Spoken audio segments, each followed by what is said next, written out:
What's going on, everybody? Brett here. We're back playing some more Total War Warhammer 2 on the multiplayer scene. Today's going to be a fun one. A bit of a best of three with some new friends that I made online. I'm going to be playing as Clan Rictus. My ally is going to be Pirates of Sartosa up against the Blessed Dread and the High Elves. The map is a Stallion Tomb. It's going to be a pretty good map for my impending strategy. And right off the bat here, the Vampire Coast, Deck Gunners, Queen Bess roaring. And what is this? Is this a Carronade? Yeah, two groups of Carronades and a Necrophex Colossus are going to be absolutely smashing the High Elves directly opposite of them. But my strategy, if you haven't already guessed it, based on those unit cards in the opening scenes, I'm going to have to pause it because I don't want to miss any of this awesome artillery play here. So basically, off to this side, I have several groups of Death Runners. And for those of you who aren't familiar with Death Runners, they're essentially Skaven ninjas. They have this extremely powerful on-hit effect, the Weeping Blade. So minus 50% armor. They also can stalk and use concealment bombs, basically making them invisible until they're right on top of their chosen target. They have great armor piercing values, which we can look at here. So 22 out of their 30 is armor piercing. And they also have physical resistance of 30%, which is a pretty large amount. But you know, that balances out. They have great melee defense at 36, but almost no armor to speak of. The most important thing about my army in this strategy was that they have the ability to either stalk or and also vanguard deploy. So that's what I'm generally making use of here. Had no idea what type of armies our opponents would bring, but I wanted to see if I could make use of this type of strategy on this map. And then the other type of unit that I brought were gutter runners with poison. So these units have some pretty unique things about them. They have stalk, they have vanguard deploy, which makes them useful. Fire while moving, very important. There's lots of dragons on this battlefield and flying units, and we're going to need to make sure that they can stay away from them and continue to throw those poison. So in addition to their poison damage in both melee and missile, which you see here at lower speed, which is probably the most important, weapon damage of all types, it will lower. So allows you to win duels that you otherwise might not be able to. But the speed is going to be the key factor because they also have snare nets. So any units who try to get too close to them have their speed reduced by 20% from snare net, and then they also have their speed reduced by poison. So they're very hard to close the distance on, and they have 20% physical resistance. Not the best range at 70, but when you can kite that hard, you don't really need the huge range that the other types of slingers offer you. And then I have another set of group here, and my lore choice is going to be Tretch Craven Tail. And you'll see right at the beginning of the game, I pop, stay here, I'll get help. Tretch's very thematic ability. It increases leadership and an AoE around him, but also gives him stalk and unspottable, making him invisible. He's not naturally invisible. He doesn't naturally have stalk, but he does have vanguard deploy. So before anyone got a chance to see me in my sneaky shenanigans, though they probably could have guessed they were coming, I used that to make him invisible. I also took a few of his abilities, which for those of you who don't get to see Tretch very often on the battlefield, which is pretty much all of us, I can go ahead and go over what some of those are in just a second. Let's see. Can we mouse? There we go. All right, so Tretch's Raiders. It affects him and all of his allies around him if they're winning in combat. So plus 10% weapon damage, 9 melee attack, and plus 10% armor piercing damage. Very good ability. And Lucky Skull Helm. So if he's losing in combat, he gets 33% damage resistance and plus 24% speed. That's his special item that you can bring on him. It's very good.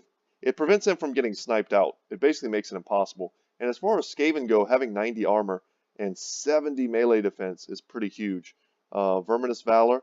You're going to see me use that quite a bit. Every time Tretch gets, surrounded, I pop this, boom, he's got more speed, more leadership so he doesn't break, and then he absolutely explodes all of the units around him. I'm going to get quite a few of those.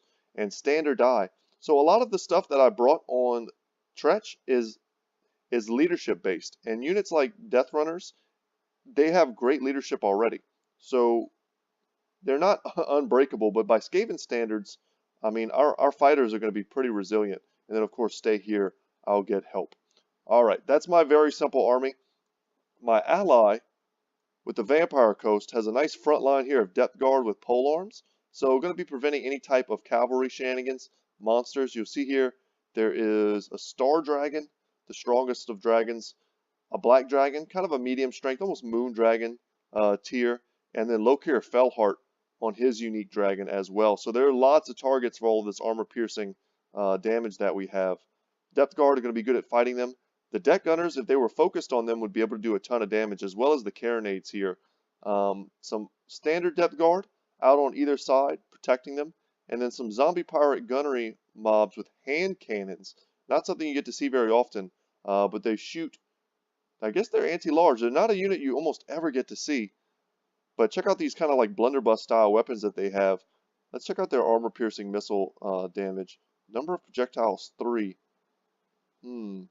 12 armor-piercing damage per. That's a pretty complicated breakdown, but essentially what it means is anything that gets close to them, they're going to shred, but it's pretty hard to keep them alive, to be honest. Their lord is going to be Aranessa's Saltspite on her Rotting Promethean, and she probably has some of her abilities as well, if we can check them out. Kraken's Bane affects allies in range, gives it a bonus versus large, and increased melee attack to units around them. So basically, here's kind of a bit of a pro tip. If you're going to take Aranessa's Saltspite, and you're going to take that ability, that item on her, you don't need to get the more expensive Depth Guard with polearms. You can go cheaper, and she'll actually give that bonus versus large, that extra, damage to the standard Depth Guard, making them essentially a cheaper version of the Depth Guard with polearms. I mean, and also she'll just make these even better at taking down large. But it's just, you could cut a couple hundred gold worth of cost from these, and just get 3 more standard variant, and then you could kind of put some, zombie pirates in and amongst them to take the hits. So that's a nice little synergy you can use there. See, she also has Manan's Luck, giving her huge damage resistance as well as melee defense, which is super powerful when she's on her mount, because she already has 120 armor and 60 melee defense, which are just huge numbers. All Hands Ahoy for leadership and armor piercing and weapon damage, as well as Spearfisher's Net. So she has a netting effect, which can really keep units off of her artillery, lowers their melee defense. So unlike let's say the Wood Elves, she can't lower their resistance to missile damage, but anything that's not moving is basically a sitting duck for all of this artillery damage anyway. Queen Bess here, of course, the centerpiece of any good Vampire Coast army. Some Carronades here for that good direct armor-piercing damage. Looks like they're taking shots at Tyrion, trying to bring him low as quickly as possible. And then some standard Mournguls. Let's go ahead and slow-mo for these guys. Disgusting. Yeah, they have Vanguard deployed as well. I was kind of hoping my ally would decide to Vanguard deploy with me, get like maybe an all Mourngul army, and then we could just rush in from the back. I thought that would have been pretty fun. But they also have the Hunger, and whenever they're engaged in melee, they're going to be regenning. The Necrofex Colossus here, going to be taking shots, mobile artillery piece. Pretty powerful unit, 819 missile damage. Let's see if it gets a shot off. Its animations can be a little bit wonky sometimes, so the best thing to do is just let it shoot. And you'll see, wow, it killed quite a few of these Illyrian Reaver archers. Pretty good at taking down units like this. The High Elves are rocking some Lothern Seaguard with shields in the front line. I see two units of those with looks like 3 standard archers. Archers are very good at counter-skirmishing down the Vampire Coast, and I think that's what they were intended to do. And there's also 2 units of Sisters of Avalorn here who are hidden in the trees, and we're going to see what I can do about that, because I am quickly approaching with all of my Skaven still greatly hidden. The Phoenix Guard are also hidden. Pretty good play from the High Elf player, knowing that their high-value units would be the focus of any type of, artillery play from the Vampire Coast, or Skaven artillery play. They had no idea I was going to bring this type of build. So, trying to protect your extremely expensive units from artillery sniping is a pretty good idea. See here, the Phoenix Guard going to be good at dealing with large targets. The Sisters of Avalorn, this tightly packed, man, any single spell would just absolutely decimate them. White Lions of Trace in the front line. Good armor-piercing, missile resistance. Good units. Tyrion on foot is very resistant. He's got Feign and Riposte as well as I think it's the Heart of Avalorn. Yes, and I think that's going to proc this game. It's going to give him huge burst healing if he finds himself getting decimated early on in the battle. It'll keep him fighting. Procs whenever he drops below a certain HP threshold. And then here we also have the Lore Master of Hoeth with basically just Earthblood and Foe Seeker. And he has another ability there which I think gives him leadership and melee defense. But he's a very good anchor in the front line. Very good teammate to Tyrion. And that you can essentially just use him as an Earthblood battery. trying to keep your front line fighting. A bit of a whiff there from Queen Bess. She has a pretty good AoE. Even if she clips the back of a formation, she usually kills a couple unit models. And then, of course, the Star Dragon, the biggest and baddest large target, I think, in the game, probably. Up there with Kolek, up there with Throg, and those types of Lord-level monstrous units. But my opponent here, I was a bit concerned because the Dark Elves stopped. They stopped moving, and what I wanted was for them to rush forward and engage, leaving behind their archer units. And here you'll see they have Black Ark Corsairs with handbows, and kind of a defensive posture behind these Dark Shards with shields. I want to get in on the handbows, I want to get in on the Dark Shards, these ranged units, but the Black Ark Corsairs with handbows are not pushovers. They can fight in melee. Their front line is essentially just all Dread Spears with a few chevrons, and they're going to be able to absorb a lot of the impetus of the Depth Guard's attacks, which they're closing in on currently. They have two groups of Cold One Knights. Both of them are the anti-infantry. No, these are the anti-large variant. Sorry about that. They have the spears. Yes, they're both the same. So they're the anti-infantry variant. I'm getting very close to them. I think they're being affected right now by the snare nets and the poison. So I'm dragging them down, and I'm just trying to get the Death Runners into close combat with them. And you'll see their armor. This group is at 90. This group is at 45. They've already received an attack from a Death Runner, and now their armor is dropped very, very low. So the Gutter Runners with poison are not going to have as hard of a time, getting through that armor. And because they're not facing them, they're not receiving the benefits of their shield. So we're going to be able to shred this cavalry quite nicely, I think. The Dark Elves also have two units of the Hargoneth Executioners, the heavy hitters. We're going to have a hard time taking them out. 100 armor, huge weapon strength, and armor piercing damage. They are no joke. I've already gone over the dragons, but he also has a Charybdis here for fighting other large targets. If we had, let's say, Hell Pit Abominations, the Charybdis would be excellent at dueling with that type of unit. And then last but not least is going to be a Sorceress with the Lore of Beasts, kind of one of the most competitive picks in the meta right now. After this game, I kind of told everybody, hey guys, don't worry about picking meta builds. Let's try and just do fun stuff. Yeah, seeing a Sorceress with the Lore of Beasts just mass summoning Manticores is not really the most interesting thing. And I know my style of play right now, this is not how I normally play, guys. Normally I'll make a well-rounded army, but with a theme. Just to make the videos interesting. I don't normally go in for this type of tactic, but it's fun. I just wanted to do something fun and do something different and maybe catch our opponents off guard, keep them on their toes, and force them to play in a way that maybe they don't normally get to. So you'll see here, we're going to get a chance. I spot these Sisters of Avalorn, and that's it.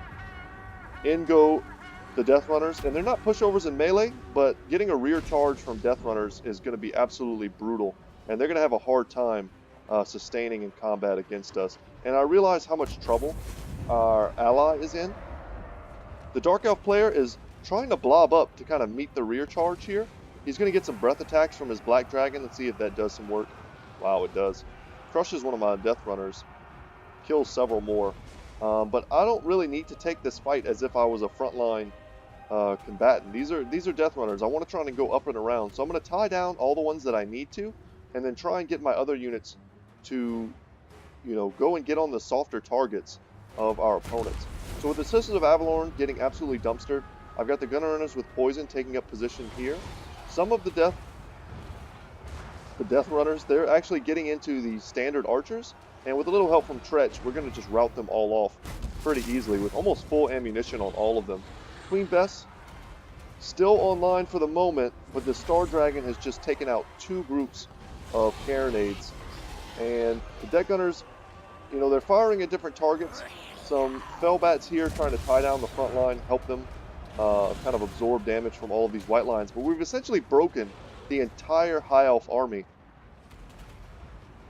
But Queen Bess is now kind of in for it. I wish my ally had kept one of these maybe Depth Guard polearms in reserve to protect his artillery. But the Star Dragon is completely uncontested right now. The only units that are holding for the High Elves are the Phoenix Guard, the Lore Master of Hoeth, and Tyrion. And they're going to be pretty tough, and that's why I'm going to send some of my units to help out these Morghuls and help out Aranessa's Salt Spite, because they're going to need it. They're going to need my numbers, and they're going to need me to drag down the Phoenix Guard by lowering their armor to 50. Makes them much squishier targets, and Queen Bess goes down. We really could have used that artillery over here against these Dread Spears, and really good play from my opponent here. Thanks to the terror causing of the dragons, several of my units, my Death Runners and my actual Gunner Runners, they broke, and with still quite a bit of HP, he just chased them off the battlefield. It was pretty heartbreaking. Very smart play for him to stop near the edge of the map, turn, fight my half of an army, and then to drive them off the battlefield. I didn't lose all of them. I lost quite a few though. So I'm going to try and make the most of that. But that was a pretty game-changing play. I think he drove off 3 or 4 of my units altogether. So now we're skirmishing, trying to keep these Blackheart Corsairs with handbows back. We don't really have a great answer for the Charybdis in its current state, but a lot of the battle is being spread out. A lot of assets not being utilized completely. And if we can try, there's Verminous Valor popping. Trying to get myself, free of Tyrion and the Lore Master. And right now they're wavering. Is he broken? He's shaken. He's not quite broken yet. It's very hard to break Tyrion. But he needs to be chased off the battlefield. And it's going to be very difficult for us to actually completely break them. My Death Runners here tried to get back here and help take down the Star Dragon. With only 40 armor, they actually could probably do it. It's just they needed some kind of support, but there's just too much on the battlefield. More pressure coming in from the Pharaoh Manticores thanks to the Sorceress with the Lore of Beasts. And I have, Death Runners here trying to help take them down. We're managing to protect the deck Gunners, which I think are probably one of the most important units left on the battlefield. But a Flock of Doom here is going to dump the HP of all of these units. I don't think it was overcast, it was standard. But just some stray shots here. I think they're trying to shoot at the Black Dragon, but they might actually be hitting some of these Dread Spears. So now that they've managed to stabilize a little bit, mostly thanks to the kind of quick thinking of the Dark Elf player, we have to turn and fight. And a lot of our assets are completely beat up. Tyrion, we haven't managed to get him off the battlefield yet. But thankfully my ally is taking all of his melee units. He's going to look to meet this threat here that's steadily approaching. Some of my Death Runners are getting into these handbows. The Fellbats are being microed very well, driving all of these ranged units back. Lokir Fellheart, we're trying to tie him down. I've got 2 units of Gunner Runners with poison, poisoning him to try and drag him down. Some of them still have ammunition, and they're gonna rout, but they're gonna come back, and we're gonna shoot him and try and take him down. But with his regen, he's very hard to kill. Star Dragon's still up in the air. We've made a bit of a mosh pit around this Charybdis. Lots of armor piercing and anti-large from the Depth Guard with polearms. And they are a superior unit. They are regenning whenever they are in melee combat. The Charybdis is getting a huge charging attack. But the Death Runners are kind of permeating this battle, making sure that everything here has only half the armor it should. And that's going to allow for all the rest of these units to do a ton of damage, especially the Depth Guard, who don't have the best armor piercing values. So there's kind of a unique synergy there. And Tretch Craventail was doing okay in helping our ally, kind of duel down Tyrion and the Lore Master. But I felt like his leadership presence was really needed here. I saw all these units wavering and getting ready to break. So I used, stay here, I'll get help, make him invisible, leave the fight, and I'm going to push him forward into the midst of this combat and use Verminous Valor to absolutely explode all the Hargoneth Executioners away from the front line, trying to bring these units back. And then when I get a chance, I'm going to use Stand Your Ground to try and keep them from crumbling. It's very important to make sure that your Vampire Coast allies do not crumble. The Pharaoh Manticore, the Cold One Knights have all been rampaged. Some of my Death Runners that have rallied, I've been able to sneak them around pretty well using their concealment bombs. So, they're being chased down by these Pharaoh units, and I popped this at the last second, forcing them to lose sight. But some of my Death Runners, now becoming visible. But we forced them to drop their attack orders, which is pretty huge. So they're not getting any value from all of these units at the moment. Some of my Death Runners have huge kills, 149. They were in here, kind of going toe-to-toe with these Dread Spears and doing just fine. The Charybdis rallies. Lokir Fellheart, we've just been doing our best to take him out, but he's just cycling his buffs. And that's going to let him, win that type of melee combat. All of my my Gutter Runners, man, it's confusing. Death Runners, Gutter Runners. They have poison attacks. So I want to bring them in here to try and tie down the Star Dragon, try and tie down the Lore Master as well as Tyrion, lowering their stats. Death Runners in here, lowering his armor down to 62. we need to really help our Necrofix Colossus. Once it drops below, I think it's 50% HP, he summons a group of zombies, and they're on the battlefield right now helping the tar pit.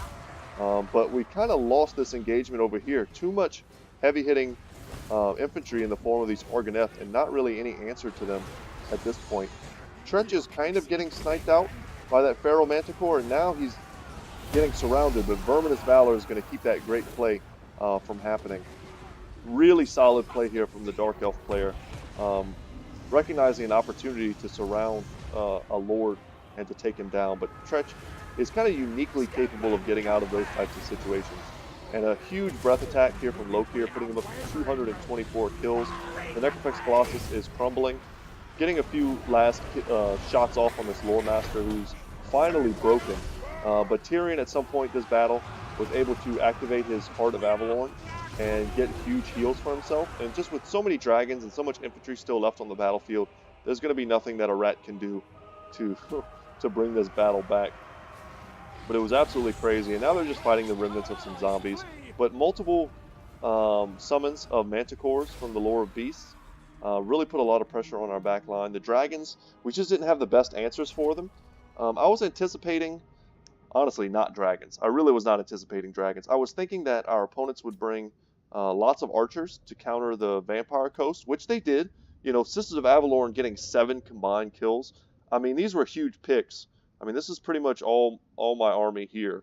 The front line and the artillery of the Vampire Coast pretty much decimated the infantry that we were dealing with. The High Elf was certainly just not a factor this battle due to kind of our overwhelming strategy of focusing him down. But what he did do was take the hits for Braun X. So not that his play was bad. His play was actually really good. It's just hard to prepare for this type of strategy. You know, hiding the Sisters of Avalorn and the Phoenix Guard was actually a really smart play. And then in the end, getting in there with the Star Dragon and just shutting down all of the artillery of the Vampire Coast was, you know, a pretty huge deal. And then Tyrion and the Lore Master absorbed so much DPS from the remaining Vampire Coast units, like Araness Assault Spite, eventually dueling her down, crushing these Morghuls in a way that they weren't able to truly be effective. And the Necrofix Colossus is not good in melee versus single target entities. Probably should have just been left out of that fight completely, pulled back and used as an artillery piece more so than any kind of like melee monster. Would have been very good at shooting up, you know, had it been focused on Hargoneth Executioners for the majority of that battle, they probably would have been, you know, out of the fight before they were able to get such huge kills. And just look at the numbers on some of these. You know, they were killing rats, they were killing zombies, but I was able to get some pretty good numbers on my guys as well. Some of them, like I said, got driven off the battlefield right at the start, namely this guy right here and some of these. But trying to use some of my units to distract Lokir, keep him away from the main fight so that he couldn't reinforce, you know, Tyrion and the Lore Master. But we just were never quite able to break them. They were shaken, they were wavering, but we couldn't drive them off the battlefield. And ultimately, the Dark Elf tide was too inexorable. The build was just too resilient against us. Had these been all standard Dark Shards, had, you know, this Charybdis been a couple, or this dragon been a couple, I don't know, bolt throwers, had Lokir been on foot, you know, there's a lot of small changes that I would expect, honestly, from a Dark Elf player. This build was very resilient to what we were doing, and this build also could have been very resilient. This is more the one I was trying to counter, or I was aware that I would be able to counter. And but yeah, even then, even still having this 1 Star Dragon threw kind of a wrench in our plans. But thanks again to my ally and to my opponents. Ended up being some pretty great guys. Like I said, this was game 1. Ended up doing 3 games, and they just got better and better and more fun as we went along. Thanks again to you guys. I know 2 of you subscribed, and I appreciate that a lot. I hope you enjoyed this video and this replay. Y'all were very skilled players, which made it very enjoyable to play. And yeah, and we ended up taking pretty fun builds in the next battle as well, which I also can't wait to show you. That was the next battle. This one was fun, but at the end of the day, I was only microing 2 types of units, which for me is not very difficult. But in the next battle, I took a ton of awesome units, ended up playing as Chaos. I'm not going to spoil it, but I took some of my favorite units that I hardly ever get to see, and we were able to have a great game. But anyway, guys, that's going to be it for me today. Once again, my name is Brett, and my channel is Good Talk Gaming. I hope you enjoyed this cast, and look forward to the ones to come. Thank you so much, and I will see you in the next one, guys. Later.